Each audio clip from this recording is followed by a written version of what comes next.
श्राद्ध पक्ष के 16 दिन नियम से धारण करो। श्राद्ध पक्ष के 16 दिन पहले दिन से आप चालू हो जाओ। बेलपत्री शिव जी को चढ़ाया, कटोरी में या चम्मच में 2 बूंद का भी अगर दूध लेकर गए हो, थोड़ा सा भी, बस 2 पत्ती पर आपने दूध समर्पित करा और 1 लोटा जल जो तीसरे नंबर की पत्ती है उस पर समर्पित करा। आपको 16 दिन करने के बाद आपको खुद अनुभव होगा 17वें और 18वें दिन से कि मेरे घर में ऐसा लग रहा है कि सब शांति है और कोई किसी से चिढ़कर बात नहीं कर रहा। लक्ष्मी की वृद्धि अपने आप होना प्रारंभ। कई लोग कहते हैं श्राद्ध पक्ष में गाड़ी नहीं लेना चाहिए, कोई कहता है श्राद्ध पक्ष में सोना नहीं लेना चाहिए, कोई कहता है श्राद्ध पक्ष में ये कोई अच्छे कार्य नहीं करना चाहिए, मकान का सौदा मत करो, गाड़ी मत लो, ये मत करो, वो मत करो। शिव महापुराण की कथा कहती है पूर्वजों के इन 16 दिन में आप कुछ अच्छा भी करोगे ना तो ये पूर्वजों का आशीर्वाद ही मिलेगा, गलत नहीं। पक्ष के अंदर चुटकी भर आटा दरवाजे की दोनों चौखट पर डाला जाता है। किसी किसी के यहाँ दरवाजे पर आटे से रंगोली बनाई जाती है, वो देव पितर के भाव से डाला। जिस बेटे बेटी का मंगल विवाह नहीं हो रहा हो, शुभ कार्य की सूचना नहीं आ रही हो, बहुत दिनों से एक फाइल कहीं लगी हुई है, अटकी हुई है, नहीं काम हो रहा, हम उनसे कहेंगे ये जो 16 दिन श्राद्ध के हैं, जितने दिन निकल गए, जितने दिन बचे हैं उन दिन में आपके दरवाजे के बाहर 1 चुटकी घर से आटा लाकर चौखट के इस ओर चौखट के उस ओर दोनों जगह चुटकी भर आटे को डालना प्रारंभ करो। 16 दिन श्राद्ध के पूर्ण हो। जब अमावस्या आए किसी जलाशय, सरोवर, तालाब, बावड़ी, कुआं के पास में घी का दिया लगाकर आना, बाबा से प्रार्थना कर आना। केवल 22 से 24 दिन निकलते हैं और घर में कोई शुभ कार्य की सूचना आना प्रारंभ हो जाए। वो देव पितर का। ये तिथियां ऐसी तिथियां हैं जिन तिथियों पर अगर भूलवश भी श्राद्ध पक्ष की दूज, चतुर्थी, अष्टमी, दशमी, एकादशी, प्रदोष, शिवरात्रि, ये श्राद्ध पक्ष की वो तिथियां हैं जिन तिथियों पर अगर गौ माता को 1 चुल्लू पानी भी अगर पिला दिया जाता है तो हमारे पूर्वजों को तर्पण और तिलांजलि की जरूरत नहीं पड़ती, वो तर जाए। अगर भूलवश भी अगर कोई गाय को पानी दे देता है, भूलवश भी हमारे घर में आए हुए किसी अतिथि को हम किसी को नहीं पहचानते, उस व्यक्ति को हमने अगर अपना पास में रखी हुई जल के पात्र में से भी अगर जल दे दिया होता है और उसने अपनी प्यास बुझा ली होती है, तो ये श्राद्ध पक्ष में इसका फल 1000 लाख गुना हो जाता है। लाख कितना भी पितृदोष हो, कितना भी बेटों की शादी नहीं हो रही, बेटियों का संबंध नहीं आ रहा, घर में क्लेश बना हुआ है, अशांति बनी हुई है, मानसिक टेंशन बना हुआ है, 1 रुपए कमाओ 1.25 रुपए खर्च हो रहा है, कोई समझ में नहीं आ रहा, कोई रास्ता नहीं सूझ रहा, एक चावल का आधा दाना लेकर परिंदे के पास, परिंदा जानते हो सब लोग, हंडा, मटका, पानी भरने का मटका, हंडा, घड़ा, गगरा, जो घर के रसोई घर में जो पानी का स्थान होता है, एक चावल का दाना रसोई घर में रखकर उस चावल के दाने को साथ में लेकर और 1 लोटा जल हंडे का, मटके का, परिंदे का, घड़े का भरकर जाइए और वो परिंदे का पास का चावल का दाना और 1 लोटा जल, पहले चावल का दाना शिव जी के शिवलिंग पर समर्पित करो, फिर 1 लोटा जल जहां जलाधारी होती है, जलाधारी इधर की है तो आप इधर खड़े हो, जलाधारी उत्तर की है तो आप यहाँ दक्षिण की ओर खड़े होकर शिव जी पर जल चढ़ाना प्रारंभ करें। यहाँ जल बह रहा है शिवलिंग का तो आप इधर खड़े होकर जब जल चढ़ाओगे, चावल का दाना रखकर, ऐसा भी पितृदोष हो वो सारा पितृदोष समाप्त होता ही है और घर में शुभ कार्य होता है। पितरों की शांति का मूल क्रम है शंकर की स्तुति। 16 दिन श्राद्ध के होते हैं और 16 दिन श्राद्ध में से कोई भी एक दिन श्राद्ध का जो तुम्हारी मर्जी पड़ जाए, जिस दिन तुम घर में फ्री हो, जिस दिन तुम्हारी मर्जी पड़ जाए, जिस दिन तुम्हारा मन कर जाए, उस दिन वृषकपि, विषकपि नाम लेकर एक रोटी में थोड़ी सी शक्कर या गुड़, थोड़ा सा चावल, थोड़ा सा अगर चावल नहीं हो तो खीर बन जाए तो ज्यादा अच्छी है, रोटी के अंदर रखकर वृषकपि या विषकपि भगवान शंकर का एक अवतार नाम लेकर अपने दरवाजे के बाहर खड़े होकर जो गौ माता को श्राद्ध पक्ष में किसी भी दिन ये भोजन वृषकपी का नाम लेकर दे देते हैं, उसके घर में कभी संपदा की कमी नहीं आती, धन की कमी नहीं आती। घर में अगर गंगा जल रखा हो, श्राद्ध पक्ष में तुलसी के क्यारे के पास में एक छोटी सी कटोरी रखकर घर का कोई भी व्यक्ति, चाहे महिला हो, पुरुष हो, पुत्रवधू हो, बच्चे हो, कोई भी हथेली में गंगा जल लेकर अपने पूर्वजों का स्मरण कर और वो गंगा जल काशी विश्वनाथ के नाम से अपने पूर्वजों का नाम लेकर वो कटोरी में अगर 5 बार या 7 बार छोड़ देता है तो उसके पूर्वजों को पिंडदान और तर्पण की जरूरत नहीं पड़ती, उनको मोक्ष प्राप्त हो जाता। अनायास श्राद्ध पक्ष में आप कुछ भी ना कर पाए, कुछ भी ना कर सकते हो, तो एक पत्ते के ऊपर कोई सा भी पत्ता ले लो, चाहे पान का ले हो, कोई पीपल का ले हो, कोई भी पत्ते के ऊपर एक पुड़ी, थोड़ा मीठा थोड़ा नमकीन रखकर अपनी कामना कर अपने पूर्वजों के लिए इन 3 वृक्ष के नीचे 16 श्राद्ध में किसी भी एक दिन आप भोजन को रखकर रह जाए, अपनी कामना कर सुख का अनुभव होगा, पितरों को शांति मिलेगी के लक्षण है। इसमें आपके घर में जो भी रुद्राक्ष पड़ा हो, जो एक पानी के पात्र में उस रुद्राक्ष को डाल दीजिए, उसमें एक चावल का दाना डाल दीजिए। परिंदा जहां होता है, मटका, हंडा या रसोई घर में आपका जो पानी भरने का स्थान होता है, जिसको आरो वारो क्या क्या लगा के रखते हो, उसी के कहीं पास में उस कलश को रख दीजिए, ऊपर से उसको ढक दीजिए। शाम के समय, सुबह रखा 10 बजे से 12 बजे के बीच में, शाम के समय प्रदोष काल में भगवान शंकर का नाम स्मरण कर कर ओम नमः शिवाय बोलकर, श्री शिवाय नमस्तुभ्यम बोलकर या महामृत्युंजय, कुछ नहीं तो घर के दरवाजे पर थोड़ा पानी छींटना। तुम ये तो नियम बना सकती हो ना कि मैं घर में से पानी लूंगी, मटके में से, परिंदे में से, और घर के बाहर छींटूंगी। क्या होता है मटके का पानी बाहर छींटने से, परिंदे का पानी बाहर छींटने से? तो गरुड़ पुराण के अंतर्गत लिखा है 3 अंश के अंदर कि हमारे घर का जो मटका होता है वो मटका परिंदा कहलाता है। परिंदा का मतलब होता है पितरों का स्थान। हम उसमें से जब पानी लेकर घर के दरवाजे पर छींटते हैं तो हमारे द्वार पर जितने भी पितर रात्रि भर में आकर भोजन की याचना करते हैं, उस जल से उनकी तृप्ति हो जाती है। तो हमारे पूर्वजों को श्राद्ध पक्ष में पानी देने की भी जरूरत नहीं पड़ती, पिंड देने की भी जरूरत नहीं पड़ती, वो उससे तृप्त हो जाते हैं मात्र जल का सिंचन करने से। 16 दिन श्राद्ध के होते हैं और 16 दिन श्राद्ध में से कोई भी एक दिन श्राद्ध का, जो तुम्हारी मर्जी पड़ जाए, जिस दिन तुम घर में फ्री हो, जिस दिन तुम्हारी मर्जी पड़ जाए, जिस दिन तुम्हारा मन कर जाए, उस दिन वृषकपी, विषकपी नाम लेकर एक रोटी में थोड़ी सी शक्कर या गुड़, थोड़ा सा चावल, थोड़ा सा अगर चावल नहीं हो तो खीर बन जाए तो ज्यादा अच्छी है, रोटी के अंदर रखकर वृषकपी या विषकपी भगवान शंकर का एक अवतार नाम लेकर अपने दरवाजे के बाहर खड़े होकर जो गौ माता को श्राद्ध पक्ष में किसी भी दिन ये भोजन वृषकपी का नाम लेकर दे देते हैं, उसके घर में कभी संपदा की कमी नहीं आती, धन की कमी नहीं। श्राद्ध पक्ष के 16 दिन नियम से धारण करो। हे पितृदेव,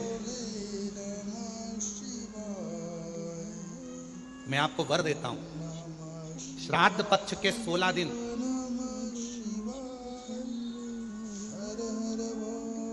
यदि संसार का कोई मनुष्य बेल दूध का प्रयोग करता है, बेल दूध से मतलब होता है बेलपत्र के ये मध्य भाग जो होता है, बेलपत्री की जो नीचे की 2 पत्तियां जो होती है, ये 2 पत्तियां जो बेलपत्री की होती है, इस बेलपत्री की दोनों पत्तियों को शिवलिंग पर जब आप रखते हैं, शिवलिंग पर रखने के बाद में आपके हाथ में जो कटोरी में दूध है, वो दूध इन दोनों पत्तियों पर, ये पितरों के भाव से, पितृ पित्राणी के भाव से, आप दोनों पत्तियों पर बेल दूध को अगर समर्पित कर रहे हैं, बेलपत्र समर्पित करने के बाद थोड़ी सी कटोरी में अगर गौमाता का दूध है और ये दोनों पत्तियों पर अगर आप अपने गोत्र से दूध चढ़ा रहे हैं, तो संसार में ऐसा कोई व्यक्ति नहीं है जिसके ऊपर पितृदोष लग जाए, पितृदोष समाप्त होकर ही रहता है। शिवलिंग पर बेलपत्र चढ़ाई, बेलपत्र चढ़ाकर के नीचे की जो पत्ती है, आपका जो दूध का भाग है वो 2 पत्ती पर चढ़ना चाहिए, तीसरी पत्ती पर जल का भाग आता है। 2 पत्ती पर आपका आपका दूध का भाग रहे। और जब बेल दूध का प्रयोग आप करते हैं और दूध बाबा को 16 दिन श्राद्ध के, अगर कोई कह दे कि आपके घर में पितृदोष है, ये दोष है, वो दोष है, सारे दोष आपके यहाँ लग गए हैं और आपके यहाँ ये 4 लक्षण अगर पितृदोष के दिख रहे हैं जो पहले कथा में वर्णित किए, अगर ये लक्षण दिख रहे हैं तो श्राद्ध पक्ष के 16 दिन पहले दिन से ही आप चालू हो जाओ। बेलपत्री शिव जी को चढ़ाया, कटोरी में या चम्मच में 2 बूंद का भी अगर दूध लेकर गए हो, थोड़ा सा भी, बस 2 पत्ती पर आपने दूध समर्पित करा और 1 लोटा जल जो तीसरे नंबर की पत्ती है उस पर समर्पित करा। आपको 16 दिन करने के बाद आपको खुद अनुभव होगा 17वें और 18वें दिन से कि मेरे घर में ऐसा लग रहा है कि सब शांति है और कोई किसी से चिढ़कर बात नहीं कर रहा, लक्ष्मी की वृद्धि अपने आप होना प्रारंभ। कैसा भी। और यहां तक शिव महापुराण की कथा कहती है किसी की फैक्ट्री बंद हो गई, किसी की दुकान बंद हो गई, चलते चलते अगर किसी का व्यापार बंद हो गया, 4 दिन चल रहा था, बहुत अच्छा चला, उसके बाद एकदम डाउन आ गया, कोई प्रशासनिक कार्रवाई हो गई, कोई अदालती कार्रवाई हो गई, कोई परेशानी सामने आकर खड़ी हो गई है, तो भी अगर प्रति 16 दिन तक लगातार शंकर भगवान के शिवलिंग पर बेल दूध का प्रयोग किया गया है, तो आप 17वें दिन से अंदाजा लगा लेंगे कि आपका धीरे धीरे धीरे धीरे धीरे धीरे जो फैक्ट्री बंद सी थी वो ऊर्जावान हो गई है, चलना प्रारंभ हो गई। बेल दूध का इतना प्रभाव, बेल दूध का इतना, पितृदोष से संसार सागर की मुक्ति हो, मोक्ष हो, ऐसा कोई फल केवल देव अधिदेव महादेव ने बेल और दूध का जो प्रयोग है उस प्रयोग का साधारण फल नहीं है, बहुत फल। और श्राद्ध पक्ष में मेरी जीजियों से निवेदन है, मेरी बेटियों से, मेरी माताओं से, अगर तुम्हारे घर में 25 साल तक भी औलाद नहीं हुई, 20 साल हो गए, 25 साल हो गए, 30 साल हो गए, 28 साल हो गए, 15 साल भी हो गए, 10 साल भी हो गए और संतान का सुख नहीं है, तो श्राद्ध पक्ष में प्रतिदिन अपना जो पानी का हंडा होता है, परिंडा होता है, क्या बोलते हैं हैदराबाद में, हमको उसको नहीं मालूम, जहां पर पीने का पानी भरते हैं, हंडा बोलते हैं, मटका बोलते हैं, बाल्टी पानी की या हंडा, मटका, गगरा, जो भी भर कर रखते हो रसोई घर के अंदर पीने का, उस पानी के भरे हुए हंडे के पास में पितरों का स्थान होता है। वो पितरों के स्थान के पास में कटोरी में थोड़ा सा दूध रखिए, एक बेलपत्र रखिए और वो बेलपत्र और दूध को आप प्रतिदिन 16 दिन तक लगातार शिव जी को रोज रखो, रोज समर्पित करना प्रारंभ करो। बस बेलपत्र शिवलिंग के ऊपर और दूध जहां अशोक सुंदरी का स्थान है, आपको मालूम होगा, जरा ध्यान देंगे, ये शिवलिंग, ये जलाधारी, ये भगवान शंकर का शिवलिंग है, ये जलाधारी है, माता पार्वती जी का हस्त कमल, और सामने जो चरण है जहां से पानी बहता है, राइट भाग गणेश जी का, लेफ्ट भाग कार्तिकेय जी का, बीच में एक मोटी सी लाइन होती है जिसको अशोक सुंदरी कहा जाता है। शंकर भगवान की 6 बेटियां हैं, 6 बेटियों में शंकर जी के ऊपर जो कलश रखा होता है उसमें से जो बूंद बूंद पानी गिरता है वो कलश 5 बेटियों का स्थान होता है, जया, विषहरा, शामली बारी, दौतली और देव। ये शिव जी की 5 लड़कियां ऊपर और एक बेटी अशोक सुंदरी, सामने जो मोटी सी लाइन होती है जहां से शिव जी पे चढ़ा हुआ पानी गिरता है उसके बीच में जो लाइन होती है वो अशोक सुंदरी का स्थान। तो जिसके यहाँ संतान का यदि सुख नहीं है तो 16 दिन एक प्रयास करें, तुम रुकेश्वर महादेव का नाम लेकर, तुम रुकेश्वर महादेव का नाम लेकर शंकर जी के ऊपर तो चढ़ाएं बेलपत्र जो तुमने परिंडे के पास, हंडे के पास रात्रि को रखा है, 16 दिन के रोज एक बार रखो और रोज एक बार चढ़ाओ। रखा, वो दूध को अशोक सुंदरी के स्थान पर समर्पित करना है और बेलपत्र को शिवलिंग पर समर्पित करना है। 16 दिन कर कर देखिए, उसके 3 महीने के अंदर देवाधिदेव महादेव की कृपा से गर्भ जरूर ठहरेगा, शिव की कृपा जरूर, शंकर की करुणा जरूर, गर्भ अवश्य ठहरेगा। पर नाम स्मरण रखना है, कौन से महादेव, जम के बोलो जरा, तुम रुकेश्वर महादेव। फिर से बोलिए, तुम रुकेश्वर महादेव। संसार में रहने वाला मानव दुनिया के कई लोग उनसे कहेंगे कि इनको पितृदोष लग गया, दुनिया के कई लोग कहेंगे इनको पितरों का दोष लगा हुआ है, पितृदोष लगा हुआ है, पितरों का दोष लगा हुआ है, पितृदोष लगा हुआ है। पर वो पितृदोष लगता क्यों?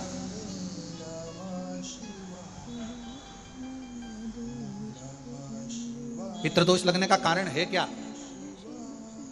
आपने अपने गए हुए पूर्वजों के लिए तर्पण भी करा, पिंडदान भी करा, तिलांजलि भी दी, ब्राह्मण का भोजन भी कराया, सब कुछ करा, जो आपसे बन सकता था आपने सब कुछ करा, सब कुछ। फिर पितृदोष कैसे लग गया? फिर पितरों का दोष कैसे लग सकता है? तो पितरों ने तुरंत भगवान देवादिदेव महादेव से कहा कि संसार सागर में माता पिता के रहते हुए उनका आदर ना कर पाना, या माता पिता को जब प्यास लगी उस समय पर जल प्राप्त ना हो पाना, या किसी न किसी रूप में माता पिता के पूर्वजों के आदर से वंचित रह जाना,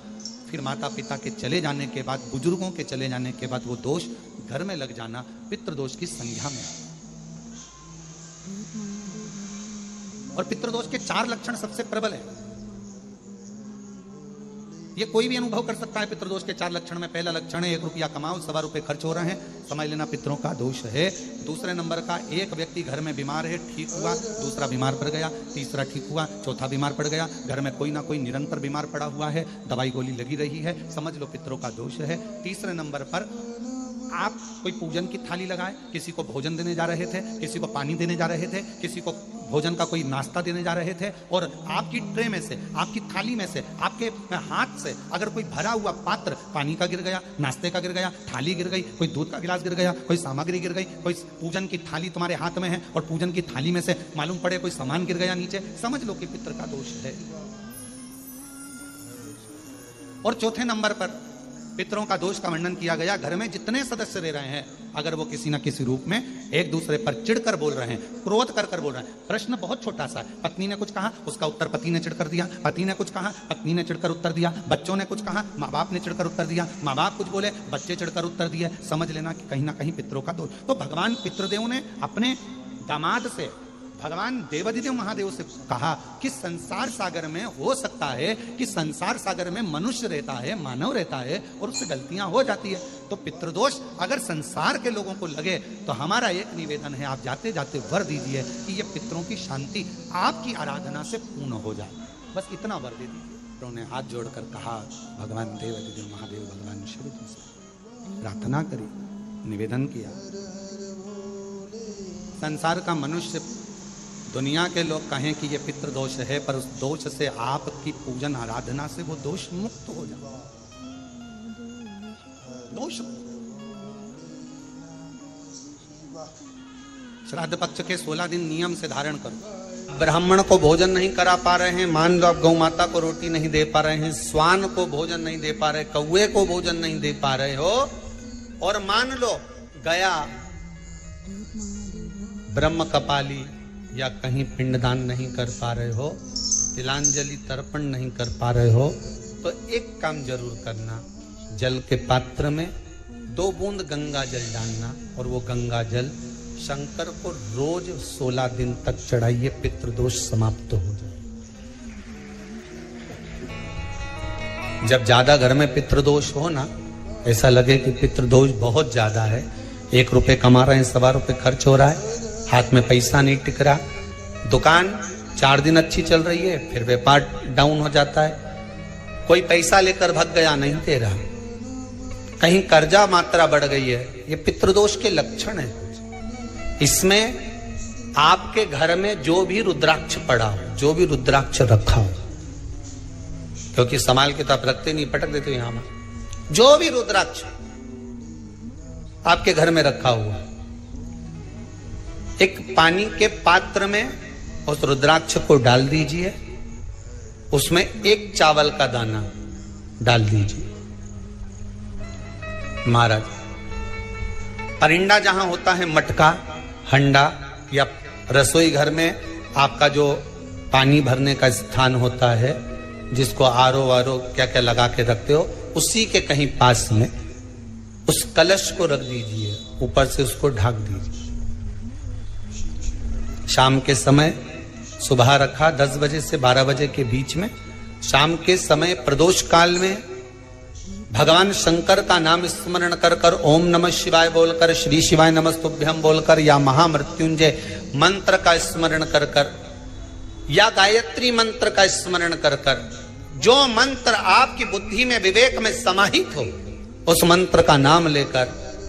राम कृष्ण हरि जो बोल सकते हो, एक घी का दिया अवश्य प्रज्वलित करें। लंबी बाती का, कौन सी बाती का? फूल बत्ती का नहीं, गोल बत्ती का नहीं, लंबी बाती का। बत्ती का मुख दक्षिण की ओर, कहां पर होना चाहिए? दक्षिण की, ना पूरब ना पश्चिम ना उत्तर। बत्ती का मुख कहां हो? दक्षिण की। जैसे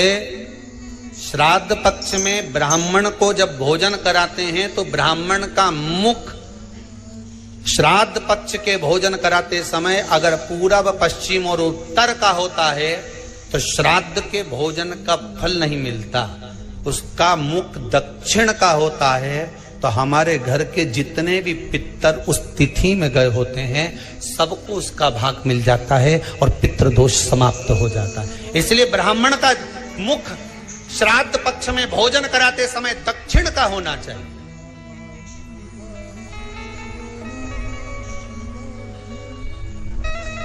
ब्राह्मण का मुख दक्षिण का हो।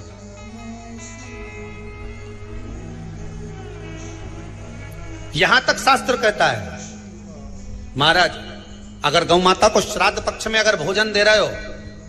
तो गाय का मुख अगर दक्षिण का है, गाय का, आपका मुख भले उत्तर का हो, गाय का मुख दक्षिण का हो, आपका मुख भले पूरा पश्चिम नहीं का, गाय का मुख अगर दक्षिण में है, अगर आपने दक्षिण में गाय को खड़ी कर रखा है और दक्षिण में उसका मुख और आप भोजन दे रहे हो तो शास्त्र कहता है कि किसी पिंड की जरूरत नहीं पड़ती, गाय स्वतः कल्याण कर देती है। गौ माता स्वतः कल्याण कर, दक्षिण मुखी हो। तो दिए की जो बाती का मुख कहां होना चाहिए? दक्षिण का। और दक्षिण का मुख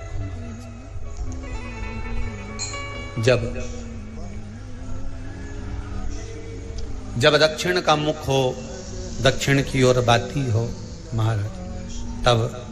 दक्षिण की बाती जलाने के बाद में भगवान से वहीं पर प्रार्थना करें। जो कलश रखा है उसके ऊपर जो प्लेट रखी है, ढाका गया है, वहां अपना सीधा हाथ रखें और अपने पूर्वजों का, अपने पितरों का स्मरण करें कि मेरे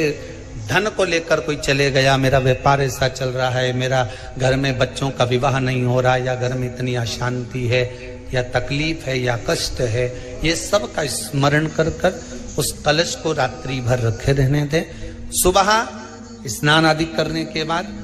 फिर एक घी का दिया दक्षिण की ओर लगाकर सुबह 10 बजे से 12 बजे के बीच में उस जल को शिव जी को समर्पित कर कर जाएं और वो रुद्राक्ष लेकर वापिस सजाएं। महाराज वापिस सजाएं, उस रुद्राक्ष को अपने घर में रख दीजिए। वर्ष भर वो रुद्राक्ष आपको कभी बीमारी से नहीं घिरने देगा, कभी किसी जगह खड्डे में नहीं जाने देगा, वो उन्नति की ओर ही बढ़ाएगा। भले कोई भी रुद्राक्ष हो, 1 मुखी से लेकर 14 मुखी, 20 मुखी, 18 मुखी, जो रुद्राक्ष आपके पास में, आप तो उसका स्मरण करिए। आप उसका स्मरण करिए। आपको लगता है कहीं कहीं कि मेरे पितर मुझ पर क्रोध कर रहे हैं, आपको कभी कभी लगे कि मेरे ऊपर पितरों का पितृ दोष लगा हुआ है या पितरों का श्राप लगा हुआ है, या हमारे यहाँ पर लोग अधोगति में ज्यादा मर जाते हैं, हमारे यहाँ ये काम ज्यादा हो जाता है, तो निवेदन है, श्राद्ध पक्ष चल रहा है, प्रयास करिएगा। एक चावल की कटोरी में, कटोरी के अंदर थोड़ा सा चावल रख लीजिए कच्चा, उस चावल की कटोरी में एक बेलपत्र, थोड़ी सी दुर्वा बांधकर पानी का मटका, परिंडा या जहां अपना रसोई घर में जल रखते हो, उस कटोरी को वहां पर 2 दिन 3 दिन तक रख दो। वैसे तो 16 दिन रखो ज्यादा अच्छा था, पर जो दिन अपने को मालूम है 2-3 दिन उसको रख दीजिए। घी का दिया लगाइए। 3 दिन के बाद में उस दुर्वा को उस बेलपत्र को शिव बाबा को समर्पित कर दो। चावल पूरे घर में घुमाने के बाद चिड़िया को या नदी में या किसी जीव को प्रदान कर दो। महाराज, पितृदोष के निवारण का सुंदर तरीका।